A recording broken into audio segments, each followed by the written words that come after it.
വയനാട്ടിലെ ഉരുൾപൊട്ടലിൽ ദുരന്തബാധിതർക്കുള്ള പുനരധിവാസ പദ്ധതികൾ ഇഴഞ്ഞു നീങ്ങുകയാണിപ്പോഴും. സ്തംഭിച്ചു കിടക്കുകയാണ് എന്ന് പറഞ്ഞാൽ പോലും തെറ്റില്ല. ആ വിധത്തിലാണ് കാര്യങ്ങളുടെ കിടപ്പ്.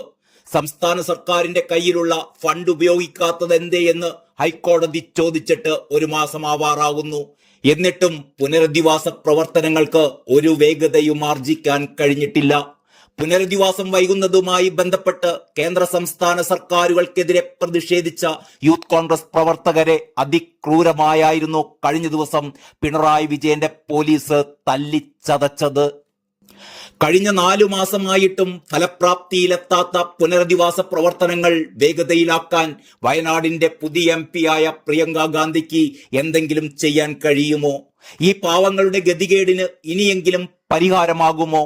ചോദ്യങ്ങൾ ഇങ്ങനെ നിരവധി ഉയരുമ്പോൾ പ്രിയങ്ക ഗാന്ധിയുടെ മണ്ഡല സന്ദർശനം പുരോഗമിക്കുകയാണ്. ഉരുൾപൊട്ടൽ ദുരന്തബാധിതർക്ക് സഹായം ലഭ്യമാക്കാൻ സാധ്യമായതെല്ലാം ചെയ്യുമെന്നാണ് പ്രിയങ്ക മണ്ഡല പര്യടന വേളയിൽ വ്യക്തമാക്കുന്നത്. ദുരന്തം നേരിട്ട ആളുകളുടെ ധൈര്യത്തിൽ നിന്ന് നമുക്കൊരുപാട് കാര്യങ്ങൾ പഠിക്കാനുണ്ട്. ദുരന്തബാധിതരെ സഹായിക്കാൻ നാട് മുഴുവൻ ഒരുമിച്ച് നിന്നത് രാജ്യം മുഴുവൻ നോക്കി പഠിക്കേണ്ടതാണ്.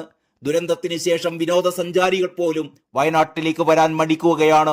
നമുക്കിതൊക്കെ മാറ്റിയെടുക്കേണ്ടതുണ്ട്. വയനാട്ടിലെ ജനങ്ങൾക്ക് മെച്ചപ്പെട്ട ഭാവി ഉണ്ടാവണം. അതിന് എനിക്ക് കഴിയുമെന്നാണ് തന്റെ പ്രതീക്ഷയെന്നും പ്രിയങ്ക ഗാന്ധി പറയുകയുണ്ടായി.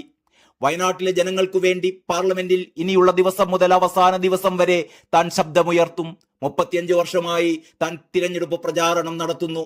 ഇക്കാലയളവിൽ ലക്ഷക്കണക്കിന് ആളുകളെ ഞാൻ കണ്ടുമുട്ടിയിട്ടുണ്ട്. പക്ഷെ ആദ്യമായിട്ടാണ് ഞാൻ മത്സരിച്ചത്. ഈ പ്രചാരണത്തിൽ ഇവിടെ കണ്ടുമുട്ടിയ ഓരോ മുഖവും ഞാൻ ജീവിതത്തിൽ എന്നും ഓർക്കും. അവർക്ക് വേണ്ടി ശബ്ദമുയർത്തുമെന്നും പ്രിയങ്ക ഗാന്ധി വ്യക്തമാക്കുകയുണ്ടായി.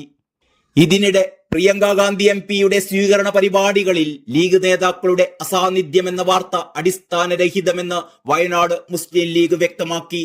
ലീഗിന് ഒരു അതൃപ്തിയുമില്ലെന്ന് വയനാട് ജില്ലാ പ്രസിഡന്റ് KK അഹമ്മദ് ഹാജി പ്രതികരിച്ചു. മുസ്ലിം ലീഗും കോൺഗ്രസും എല്ലാം UDF എന്ന നിലയിലാണ് തീരുമാനമെടുക്കുന്നത്. മണ്ഡലാടിസ്ഥാനത്തിലുള്ള ലീഗ് നേതാക്കൾ ഓരോ പരിപാടിയിലും പങ്കെടുത്തിട്ടുണ്ട്. പാണക്കാട് തങ്ങളും സംസ്ഥാന നേതാക്കളും സ്ഥലത്തില്ല. വയനാട്ടിൽ മുസ്ലിം ലീഗ് ജില്ലാ മണ്ഡലം നേതാക്കൾ സജീവമായി തന്നെ വിജയാഘോഷ പരിപാടികളിൽ പങ്കെടുക്കുമെന്നും KK അഹമ്മദ് ഹാജി പറഞ്ഞു.